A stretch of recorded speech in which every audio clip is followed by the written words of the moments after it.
বিরতির পর স্বাগত।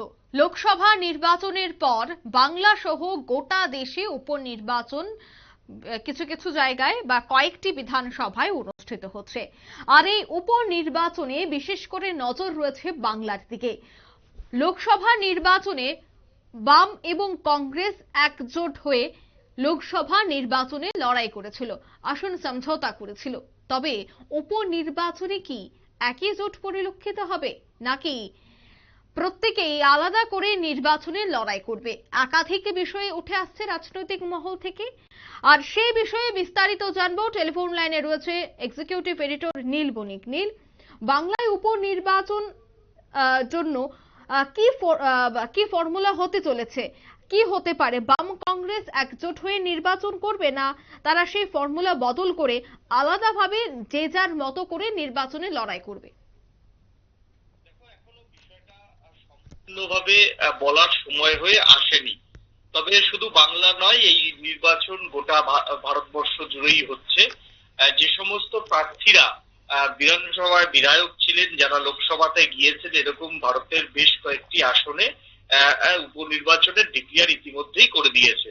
তার মধ্যে বাংলায় সব থেকে বেশি আসনে উপনির্বাচন হবে।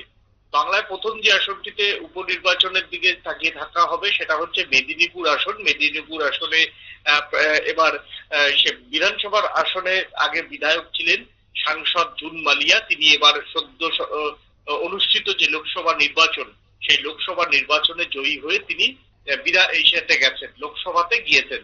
তার জন্য সেখানে উপনির্বাচন হবে। এছাড়াও উপনির্বাচন হবে রানাঘাটের একটি আসনে। জগন্নাথ সরকার যেখান থেকে জিতেছেন বিজেপি সাংসদ, তার আসনে হবে। হবে রায়গঞ্জ আসনে। রায়গঞ্জের তৃণমূল বিধায়ক কৃষ্ণ কল্যাণী, তিনি বিধানসভা থেকে ইস্তফা দিয়ে তিনি ভোটে লড়াই করেছিলেন, লোকসভা ভোটে, কিন্তু তিনি পরাজিত হয়েছেন। মানিকতলা আসন, কলকাতার মানিকতলা আসন, যেখানে প্রয়াত মন্ত্রী সাধন পান্ডে তার স্ত্রীকে ইতিমধ্যেই টিকিট বন্টন করে দিয়েছেন তৃণমূল সুপ্রিমো মমতা বন্দ্যোপাধ্যায়। এই উপনির্বাচনের জন্য কিন্তু সমস্ত রাজনৈতিক দল ইতিমধ্যে সক্রিয়। বিশেষ করে তৃণমূল কংগ্রেস অনেক আগে থেকেই সক্রিয়। উপনির্বাচন ডিক্লিয়ার হওয়ার পরই তারা উপনির্বাচন কিভাবে অনুষ্ঠিত করবে তা নিয়ে কিন্তু তারা ভাবনা চিন্তা শুরু করে দিয়েছে। কমিটিও গঠন করা ইতিমধ্যে হয়ে গিয়েছে। তবে এই উপনির্বাচনে বিজেপি যে আলাদা লড়াই করবে তাদের সাংগঠনিক শক্তি অনুযায়ী, সে কথা বলার অপেক্ষা রাখে না। তারাও উপনির্বাচন নিয়ে ইতিমধ্যেই আসরে।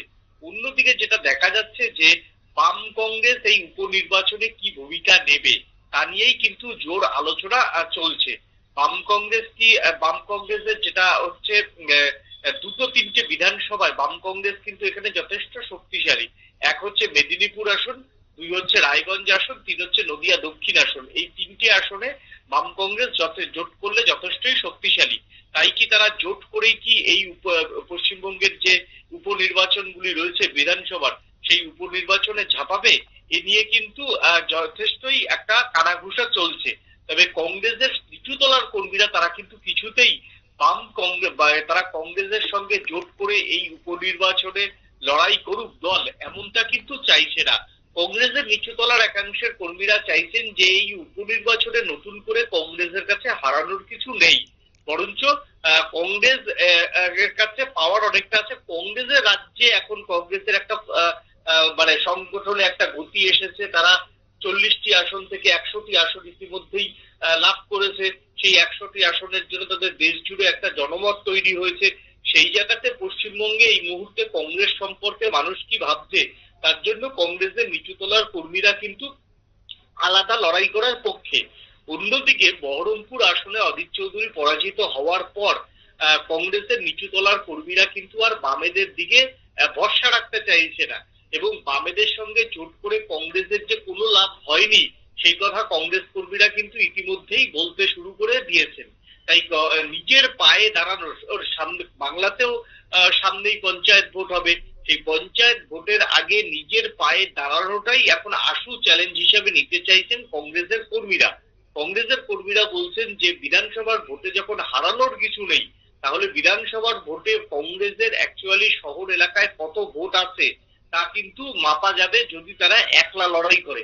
তারা নিজেরাও জানে অন্তত 40 কি 45% বুথে তারা কোনো এজেন্ট দিতে পারবে না। তারপরেও কিন্তু কংগ্রেসের নিচু তলার কর্মীরা এটা চাইছে যে দল একলা লড়াই করুক একা লড়াই করে দলের যে সাংগঠনিক শক্তি বা দলের কত ভোট রয়েছে, কত শতাংশ ভোট রয়েছে সেটা পরিমাপ করার জন্য। অন্যদিকে বামেরাও এখন কংগ্রেসের সঙ্গে জোট হবে কিনা সেই প্রশ্নে বামেরাও কিন্তু চুপ। তবে বাম নেতা কর্মীরা নিচুতলা তারা কিন্তু কংগ্রেসের সঙ্গে জোটে যেতে আগ্রহী, কারণ তারাও ভালো মতো জানে যে এই নির্বাচনে যদি আলাদা লড়াই করে তাহলে কিন্তু তাদের জামানত জব্দ হবে। তাই জামানত জব্দ হওয়ার থেকে যদি কংগ্রেসের সঙ্গে জোট করে যদি লড়াই করা যায়, সেই ক্ষেত্রে যদি দ্বিতীয়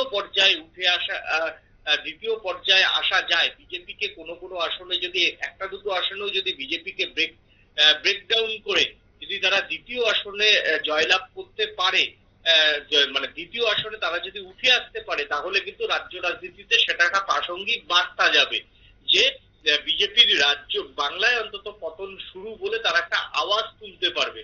এখনো যদিও এই বিষয়টা নিয়ে কি কোন জায়গাতে কে কি করবে সেটা নিয়ে এখনো বলার সময় আসেনি। তবে কংগ্রেসের যারা নিচু তলার কর্মী তারা জোট চাইছে না, বামেদের একটা অংশ জোট চাইছে, আবার একটা অংশ জোট চাইছে না। পুরোপুরি এখন কোর্টে বল থাকবে প্রদেশ নেতাদের উপর এবং আলিমুদ্দিন স্ট্রিটের উপর, কারণ বাংলায় এই উপনির্বাচনে জোট হবে কিনা সেই প্রশ্নে কিন্তু দিল্লির এআইসিসির নেতারা খুব একটা মাথা ঘামাবে না, বরঞ্চ তারা মাথা ঘামাবে যে তারা মাথা ঘামাবে না, তারা পুরোটাই প্রদেশ কংগ্রেস সভাপতি এখনো পর্যন্ত অধীর রঞ্জন চৌধুরী রয়েছেন তার উপরই বল দিয়ে দেওয়ার চেষ্টা করবে এবং তিনি তার উপরই এটা দায়িত্ব দেওয়ার চেষ্টা করবে। প্রদেশ কংগ্রেসের অনুরোধে হয়তো এআইসিসির কিছু নেতা টানা প্রচারে আসতে পারেন, কিন্তু প্রার্থী ঠিক করতে পারেন, কিন্তু জোট হবে কি জোট হবে না, কংগ্রেস একলা লড়াই করবে কিনা সেই ব্যাপারে প্রদেশ কংগ্রেসের নেতাদেরই তারা উপর সিদ্ধান্ত এআইসিসি ছাড়বে বলে এখনো পর্যন্ত সূত্রের খবর।